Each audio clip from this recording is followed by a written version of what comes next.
시간 어떻게 aquí más son Deus Ex. Ja, vad det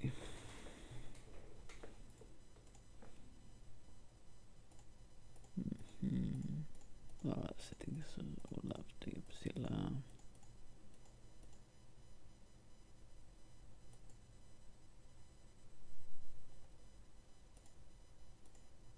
display for the previous audio.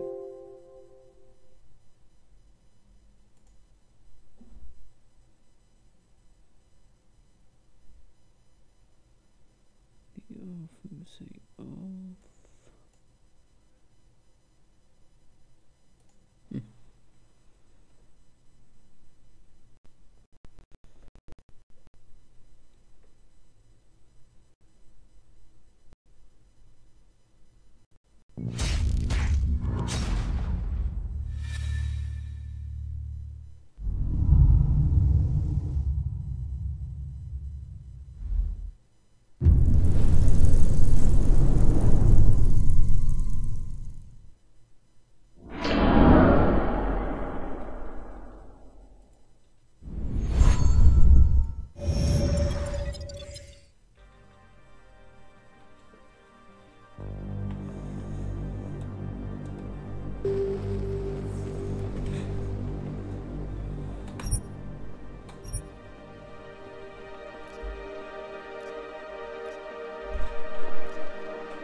The year was 2027. Advances in biotechnology were helping people improve their physical and mental abilities to an amazing degree. Provided, of course, they had enough money. A new breed of people was emerging, half human, half machine. And in Detroit, at least, not everyone was happy to see it. I'd just landed a job as head of security at Sarif Industries, a cutting-edge biotech firm. David Sarif himself handpicked me for the job, said he needed me to keep his people safe. My ex, Megan Reed, was one of them. Brilliant neuroscientist, Megan had found a way to make augmentation safe and affordable for everyone. All she had to do was present her research to Congress. But the night before her big meeting, my security measures failed. A team of Black Op mercenaries stormed into Sarif headquarters, massacring everyone in sight. 3 of the mercs were heavily augmented walking tanks. Their mission? Take out Megan and her team. I tried to stop them, but their leader tossed me through a plate glass wall. Last thing I heard as his bullets slammed into my brain was Megan's dying scream. I should have died with her. Only I didn't. High-end military-grade enhancements saved my life. The best augmentation Sarif's money could buy. It took me half a year to get a feel for her. Should have taken longer. But 6 months into my recovery, Sarif Industries was attacked again.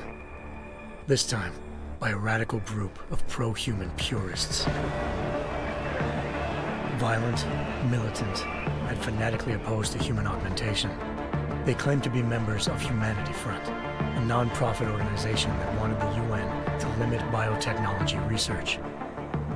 The thugs broke into Sarif's factory and found machinists working overtime on a top-secret military augment called the Typhoon.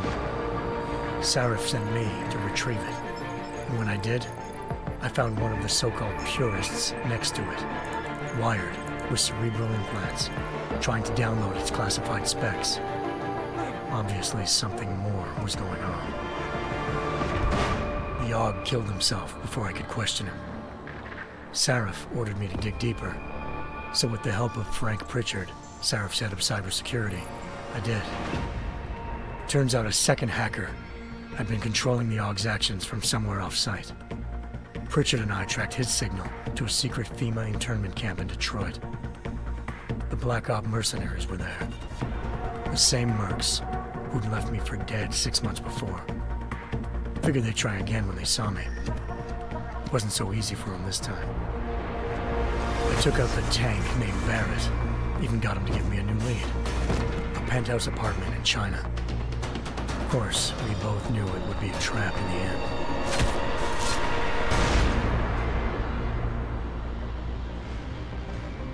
Hengsha Island, China. Home to a city so crowded, they had to build a second city on top of it. Trying to find clues in Hengsha wouldn't be easy. Lucky for me, I wasn't alone.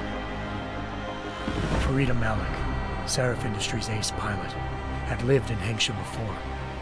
A good person to have on your side. She knew enough about the place to get me around.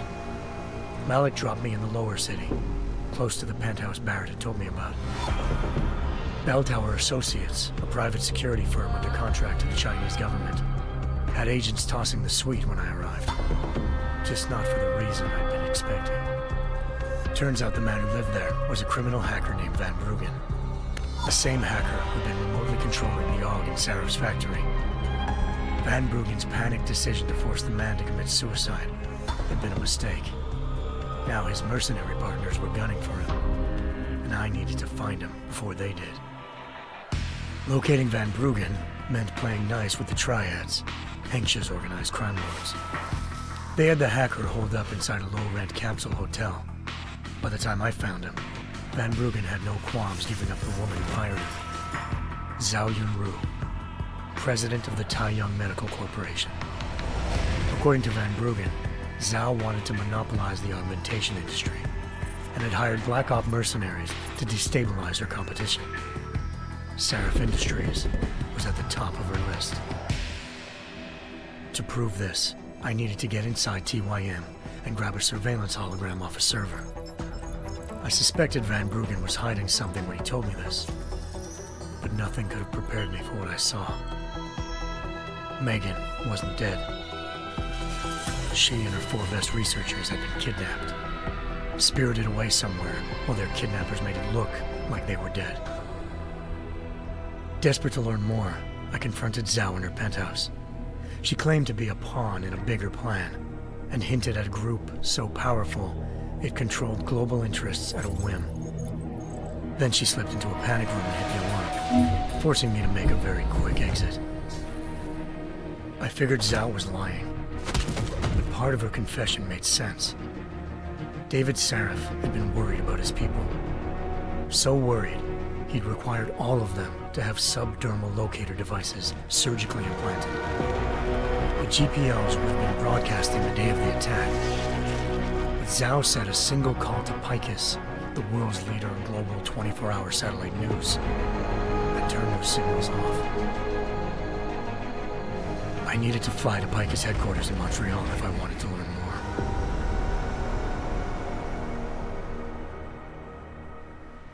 Eliza Cassan, Picus Communications' First Lady of News. Malik thought I was reaching when I told her Eliza was involved in this. The world's most famous news anchor, working with a mercenary hit squad. But when I confronted Cassan in her office, she freely admitted to jamming Detroit satellites the night Megan's team had been taken. Said she's just been following her commands. I suspected she wanted to say more. But Black Op mercenaries showed up, looking to shut us both down.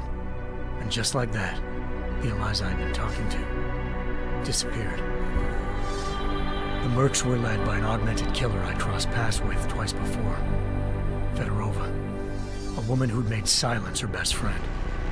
She waited for me to track Eliza's transmission to a secret server room underneath the Picus complex, then jumped me from behind. A deadly fight ensued. I made sure she never moved silently again. With Fedorova down, and no one left to keep Eliza quiet, she reappeared. Turns out Picus's First Lady of News wasn't a lady at all. She was a sophisticated AI program, engineered to monitor data streams and control what people believed. Eliza told me the mercs had brought in a Humanity Front doctor named Isaiah Sandoval to remove the scientist's implanted tracking devices while Detroit's satellites were down. She also told me to speak to David Sarif if I wanted to learn more. By the time Malik and I got back to Detroit, tensions between normal and augmented citizens had reached a flashpoint. Riots were breaking out in several cities, and the UN was being urged to intervene. Sarif was trying hard to convince Hugh Darrow, the inventor turned philanthropist who'd once been a leading proponent of enhancement technologies, to help stop a possible regulatory vote. Sarif had a lot riding on Darrow. Megan's discovery would have given millions of people the chance to evolve beyond their normal human abilities, and at the same time catapulted Sarif Industries to the top of the Fortune 500. According to Sarif, Megan's kidnappers knew this, and didn't want people evolving unless they controlled how it was done. He called his enemies Illuminati, and urged me to keep searching. Determined to do so, I tracked down Sandoval via America's most outspoken augmentation opponent, Bill Taggart, Sandoval's boss and founder of Humanity Front. Sandoval admitted to operating on Megan's team when I confronted him, but said he hadn't removed their GPLs. He'd merely switched them to a different frequency.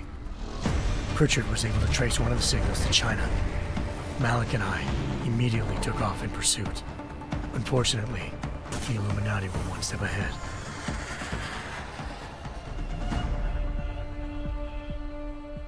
Ambushed. Shot out of the sky by Bell Tower Associates, seconds after entering Hengsha's airspace. Malik's piloting skills saved me.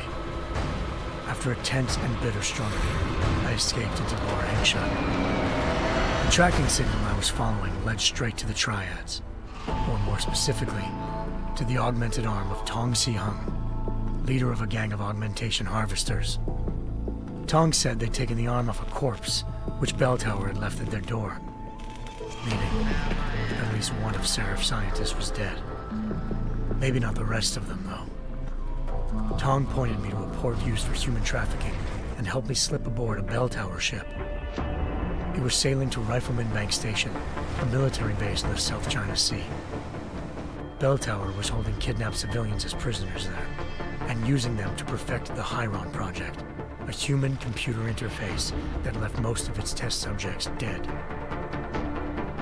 My search for Megan would have ended then, if not for a mysterious ally named Quinn. In exchange for my help exposing Bell Tower, he slipped me aboard a second ship headed to Singapore, and an Illuminati-run biotech facility called Omega Ranch. 3 of Sarif's scientists were there, forced by their captors to create a technology capable of remotely shutting down augmented abilities. Thanks to an emergency recall notice issued by the World Health Organization, millions of people all over the world already had the biochip installed. With the help of the scientists, I tracked Megan to a private section of the ranch. There, I ran into Yaron Namir, the walking tank who'd put a bullet in my brain the first time we met. He'd teamed up with Zhao and was hoping to catch me off guard. Their little ambush didn't work. I found Megan in a suite belonging to Hugh Darrow, the billionaire philanthropist who'd Sarif had called on for help. Darrow had convinced her to go along with the biochip plan by promising to sabotage the tech. As she was explaining this, Darrow appeared in a global broadcast, telling the world that augmentations would be the death of mankind. Then he activated the biochips to prove his point. All over the world, augmented people flew into a killing frenzy. Darrow had betrayed everyone, and it was up to me to set things right. To do it, I had to reach Panchaea, a massive installation in the Arctic Ocean. As I raced through corridors built by an all-augmented workforce, I saw death and destruction firsthand. By the time I shut down Darrow's broadcast, I knew the damage he'd done. Still, humanity's future remained unclear. How would the world react to this sabotage? Would people ever regain their faith in augmentations again? What would be the Illuminati's next move? Only time will give us the answers.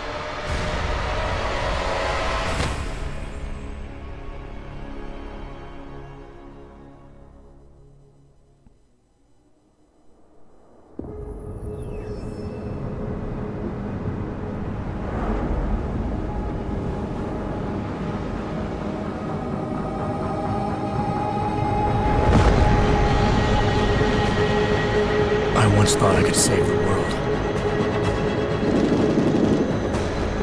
Now look at it.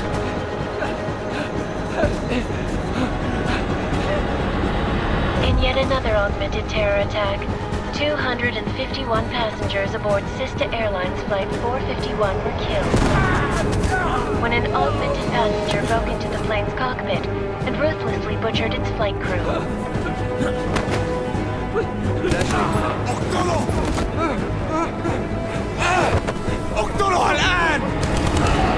Details recovered from the black box recorder suggest that the man may have been suffering flashbacks to the AUG incident. That horrible day 2 years ago when augmented people all over the world flew into a psychotic killing spree, causing the greatest loss of life in recent history. Sometimes, you just have to let go. And embrace what you've become. Not gonna go all wonky on us now, Hansa, are ya? Well, if I do, McCready, I guarantee you'll never see it coming. Agent Jensen! Am I gonna have a problem with you? No, sir. No reason to assume you would. Good, because you are the only augmented operative on this team, and I intend to make good use of you. Listen up, all of you. We got a sandstorm barreling down our arse and we can't afford to make mistakes. We're going after this man, an arms dealer named Shepard. He's ex-Bell Tower, one of the Special Forces commanders who disappeared during the incident. And he's come out of hiding. That cannot be good. It's not. He's selling weapons and military-grade augments to terrorists. This is Aran Singh, the undercover agent who lured Shepard out of his hole. Best you see Interpol's got. For 3 years he's worked hard to get him tight with the Jinn, an Iraqi smuggling cartel that's infected the Eastern Hemisphere like a plague. Last week, our arms dealer sent a message to the Jinn, offering to sell them a shitload of black market merchandise dirt cheap. They told Singh to handle the buy. They're not gonna like it when Interpol disrupts that party. Singh's cover really that good? It is right now. We need to keep it that way. This is where the deal's going down. A half-finished high-rise hotel that's been abandoned ever since the incident. It's not a pretty picture inside. Let me guess. Most of the laborers were augmented with heavy-duty industrial rigs. So when the incident hit, and they all went schizo, things got gruesome real fast. And no one, except for some homeless junkies, have been inside the place ever since. So what's the plan, Director? Singh's meeting Shepard on the ground floor, inside the hotel's main atrium. He sent the bulk of his Jinn crew to the penthouse levels to secure a vantage point. I want McCready's team to take up positions overlooking the atrium and make the arrest. Jensen, you're going in solo from the roof. My objectives? Keep the Jinn from joining the party. As far as we can tell, only one route connects the atrium to the penthouse level, a halfway decent elevator shaft. Here. I want you to block access to it. Fine. Just cut me loose. Do you plan on relying solely on your augments for this one? I'd recommend taking a little hardware, just to be sure.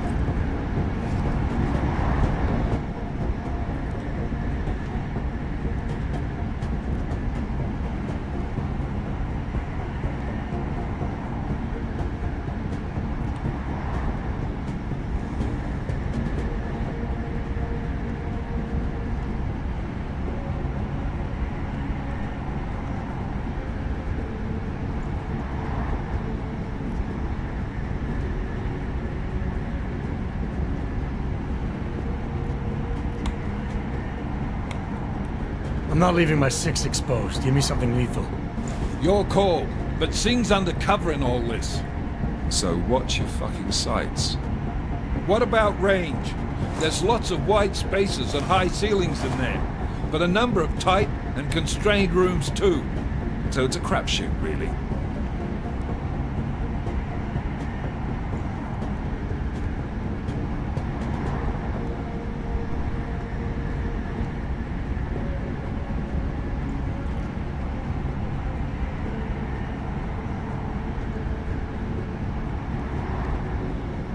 Never was one to play the odds.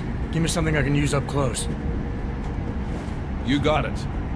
One last thing, Jensen. Singh said the Jinn are using some sort of portable Wi-Fi device to boost communications. He's got a better chance of maintaining cover if you disable it. I'll keep an eye out for it. But aren't we on the clock here? You said there's a sandstorm moving in. There is, and we got the intel on this mission at the very last minute. So we're scrambling a little. If it comes to it, your #1 priority is keeping the Jinn out of that atrium. Copy that. Time to put away your heavy thoughts, gentlemen. We're approaching the target building. You're up first, Jensen. Let's do this. Task Force Actual. This is Knife Leader. Engage Hush drives and descend to Angels 1-5.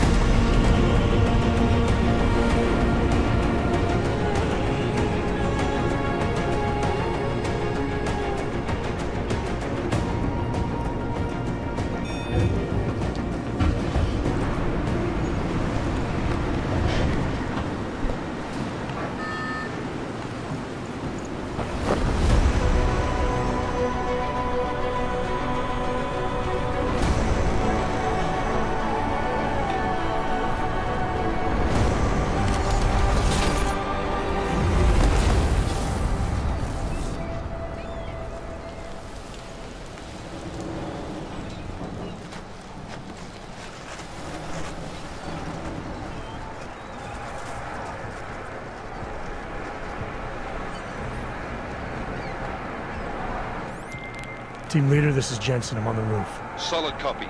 Move into the building. The access route you need to block is at the far end of the penthouses. And keep in mind, the direct route might not be the easiest one. Roger that. McCready will advise when...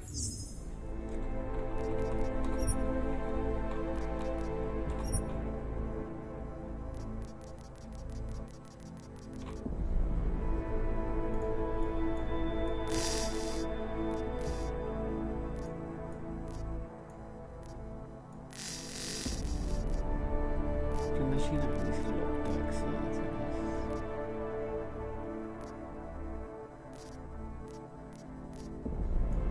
vielleicht sind wir schon in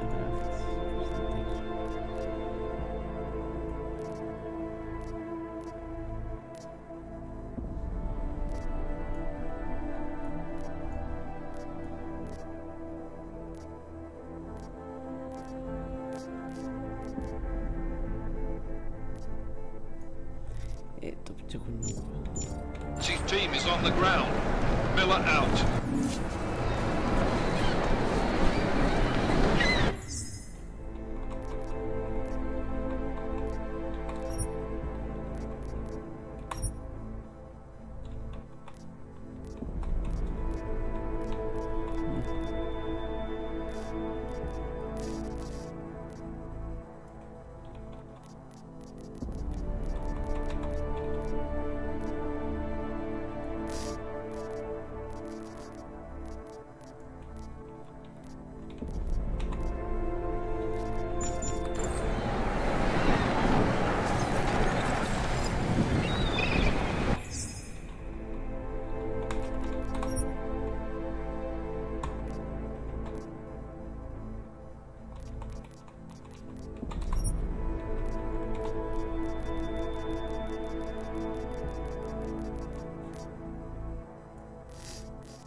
Jensen, we're moving through...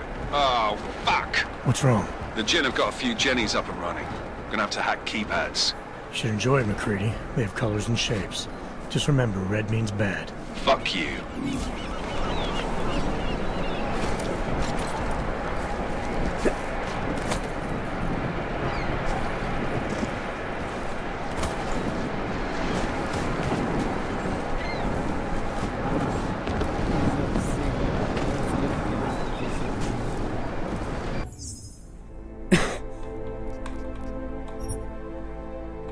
Ach, die jetzt so richtig.